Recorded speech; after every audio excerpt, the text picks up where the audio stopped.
ESPN First Take is presented by Bass Pro Shops. You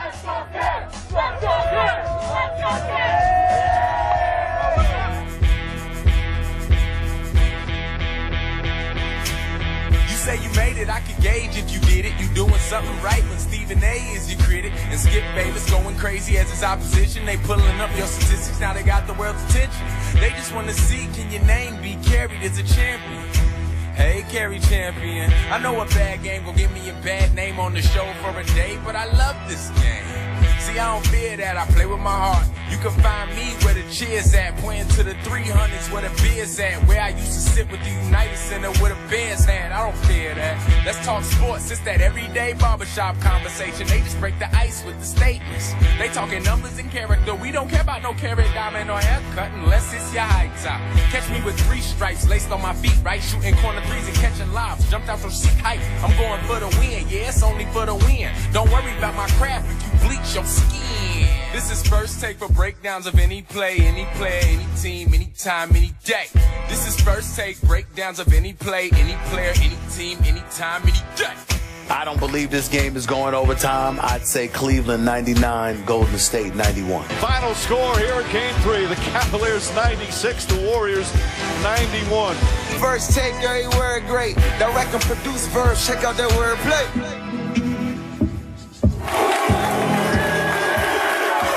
Good morning, everyone. Good morning. Good morning. Good morning. They're yelling deli. They're yelling deli. He's not on the show.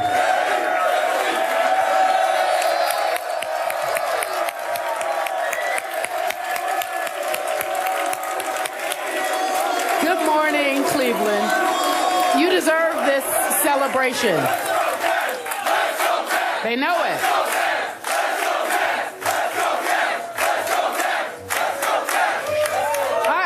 Skip Bayless, I feel like they deserve this celebration. They are do. 2 games away. Feasibly, just 2 games away. Congratulations on your win last night. Thank you guys for showing up in the rain to be here today. We appreciate you. Were they chanting Carrie or Deli? I believe it was was it Deli? Yeah, I'm pretty sure it was Deli. Or Carrie. On behalf of Skip Bayless and Stephen A. Smith, I'm Carrie Champion, and this is First Take. Thank you for being here. Obviously on the show today, we want to tell you who we have. Joe Hayden, your Cleveland Browns. And former teammate, 2-time champion Norris Cole will be here. Of LeBron's, former teammate of LeBron's. He'll explain why LeBron is doing so well. He has some insight that we just don't know. Skip Bayless, did you want to address the crowd before we get started? I want to get to the question because I can't wait to talk about what I witnessed last night. What did you witness? Oh, I see the pun there. Yeah. All right. What about you? The fans came out to see First Take. No, let's get to it. I'll do my talking then. All right, let's get to it then. All right. Okay, so Cavs with the 2-1 series lead. LeBron with 40 points, ladies and gentlemen, last night to take his total to 123 points over 3 games. The Warriors never had a lead at any point in the game. The combination of LeBron and Deli, too much. LeBron and Deli, listen to that. Entirely too much for Golden State, who tried to make a push at the start of the fourth, but it was just not enough. LeBron or Deli scored or assisted on 78 of the Cavs' 96 points. So, Skip Bayless, was it more about the Cavs winning or Golden State losing? First of all, allow me to say, was I ever wrong about last night? In the end, I thought the Cavs won because of what they did. And first of all, and foremost today, I want to pay tribute to King James, who has had a history of some shaky late-game free throw shooting. And I have pointed out that history occasionally on this show. I want to pay tribute because he stepped to the line. He stepped up to the line, the free throw line, with 27 seconds left, and again with 16 seconds left. And he made all 4 huge clutch free throws. And all 4 of them were no doubters. They didn't trickle in. They didn't sort of grease in. Nope. He swished all 4 of them. And way to go, King. I respect the heck out of that.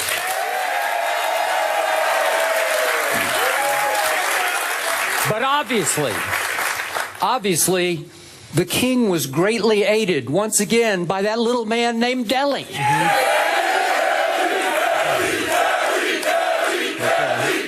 Thank you. You got them started. I know. I didn't mean to set him off. And Delly made, once again, the play of the night. With 2 minutes and 20 seconds to go, I thought LeBron had gone a little passive, and all of a sudden it's just a 1-point game, and Delly goes and 1 off the glass. And as Steph said after the game, that was a huge turning point in the game because it sort of reversed the flow, got the crowd back into the game. And once again, Delly saves another day. But now for my big picture point. In the end, big picture, I thought last night was more about what the Warriors didn't or couldn't do in the first 3 quarters. Because I never in my wildest dreams thought I would watch an offense that averaged 110 points during the regular season turn into an offensive, very offensive, I might say, basket case of an offense. Do you realize that Golden State had 37 points at halftime, and Klay Thompson this year in a game in January against Sacramento scored 37 in 1 quarter by himself? Think about that. 37 at halftime. One man scored 37 in 1 game by himself. 55 through 3 quarters. And I told you yesterday, I thought Delly would have Steph's number for 3 quarters, but that Steph would figure him out in the 4th quarter. And did Steph ever figure him out?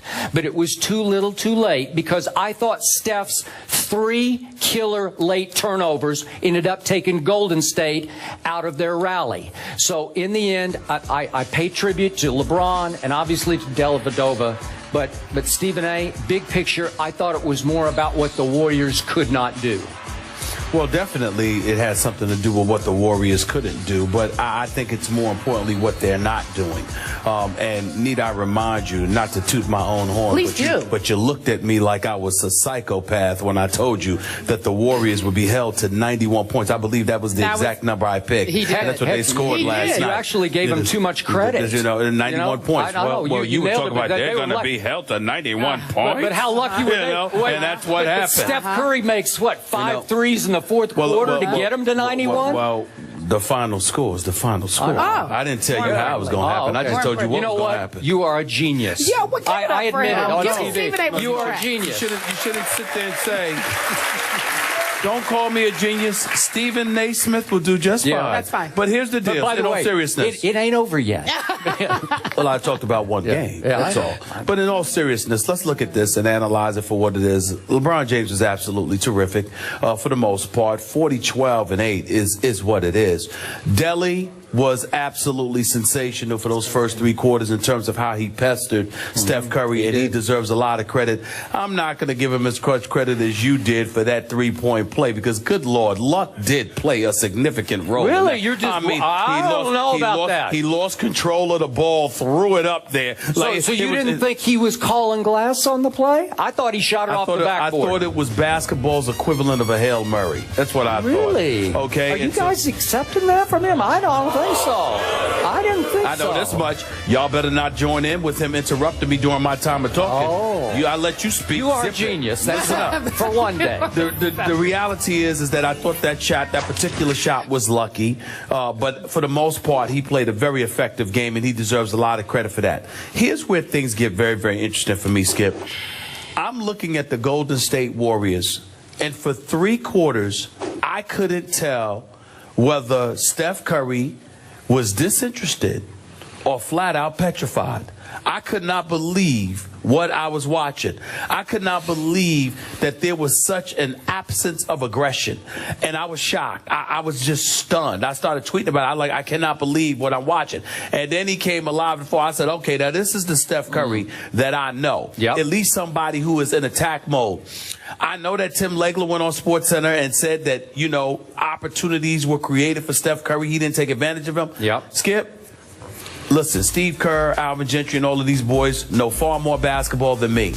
I didn't see it. I didn't see any adjustments. I see Steph Curry having to work entirely too hard for every shot he takes. And I don't see the adjustments being made by the Golden State Warriors to do anything about it. I look at Harrison Barnes and Draymond Green.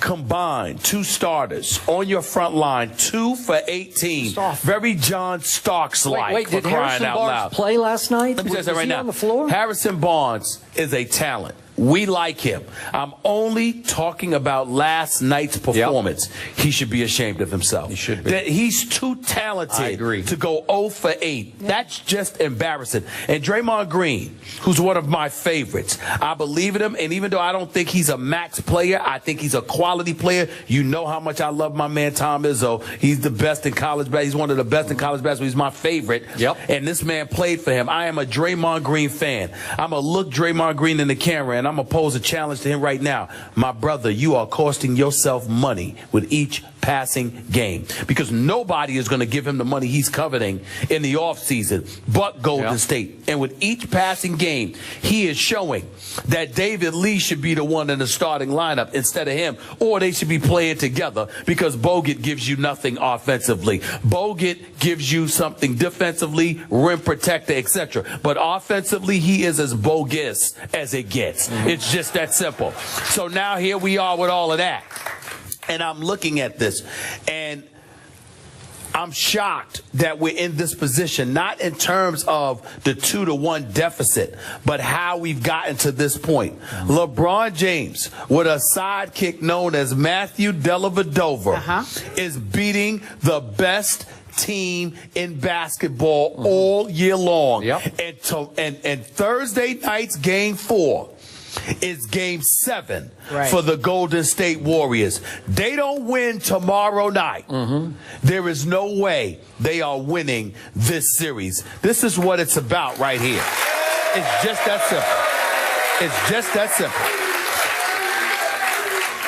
I am with you about what I saw in the first 3 quarters. Now, I'm going to give Delly some credit. I thought he got in Steph's head in the first 3 quarters. You might be right about that. And maybe Steph got mad in the 4th quarter because he just started firing at will, which is when he's at his best. But Steve Kerr deserves a lot of blame for this, both as you suggest on offense, and then I brought this up on the show yesterday. I heard Tim and several analysts bring it up after the game. They are letting LeBron James control the pace by walking the basketball up the floor and then basically walking his defender down into the lane. And we all know what happens when LeBron James gets into the paint. Bad things happen to him. He's living in the paint. Y'all, listen, I don't know whether it's Bank of America or somebody else. He got a mortgage in the lane, sitting there. He's paying mortgage every game with it. I mean, he is living in the lane. And Golden State is doing nothing about it. And here's the thing, throw different looks at him. I'm not saying that you trap him all the time, because with LeBron, he's basically Magic that can score points, okay? He's a Magic Johnson with the ability to score like he can. And I'm just looking at the Golden State Warriors, and I'm like, do something different. Give him a different look. Trap 1 minute. Throw a different man on him the next. Disrupt his rhythm. Do something other than letting him do what he wants to do, because when you throw the same thing at LeBron James, it doesn't matter how great it is. If you throw the same thing at him, he will figure it out. He already has. No way. You have to throw something different at him. And the Golden State Warriors have been throwing the same medicine in his direction. And LeBron is sitting there going like, you know what? I've already figured this out, y'all. I don't get this. But I'm telling you, they've got to do something. I think trapping LeBron, throwing different defensive looks at him would be one thing. Just make him get the basketball at least once. Also, make Cleveland. Make Cleveland do something different defensively. When David Lee is in that game, David Lee is no shot blocker. He's no rim protector. But he will get his body in front of you, okay? But offensively, he's good in pick-and-roll situations. He can hit an elbow jump shot. He can attack the basket because he always rolls hard to the basket, and he forces you to pay attention. It's not an accident that Golden State's offense caught fire when David Lee was in the game. Because suddenly you can't just leave an Andre Iguodala alone, or leave an Andrew Bogut alone, or leave a Draymond Green alone. You got a lot of cats on Cleveland that were looking at Draymond Green and they respected him, but at the same time they look at him as somebody who opens his mouth, talks a little bit of smack, and they consider him a role player. So they're offended that a role player got so much lip. And what they said is, okay, you've been yapping all year long. Now show us what you have. We're going to take Curry away from this. Klay Thompson's only going to do but so much. We're going to force you, Draymond Green, to be the playmaker. And Draymond Green has not shown up. He is supposed to be Golden State's version of Matthew Dellavedova. And Matthew Dellavedova has completely outshined him in the Energizer Bunny role that Matthew Dellavedova has played for Cleveland. That is what Draymond was supposed to be doing for Golden State. He is not doing it. He is not showing up. And Harrison Barnes was so bad, he needs to forfeit his game check. I agree. I mean, I agree. Listen, ladies and gentlemen, Harrison Barnes can play. He is a talent. To go 0 for 8 in the finals when they're daring you to do something with your talent, what in God's name is that about? I mean, Draymond Green has been bad, but Harrison Barnes has been absent. There is an APB out for Harrison Barnes' game. I cannot believe what I'm watching. I'm not sure he was there last night. I cannot believe what I'm watching. He started on LeBron, trying to guard LeBron, and LeBron would just dribble by him like he was a mannequin, right? Yeah, but the thing about it is, it's one thing for LeBron to be scoring on you, but when the Cleveland Cavaliers are stepping back and saying, show me what you got, with the talent that Harrison Barnes has, it is embarrassing how awful he was. He's got to show up for Game 4, really. Seriously, he's better.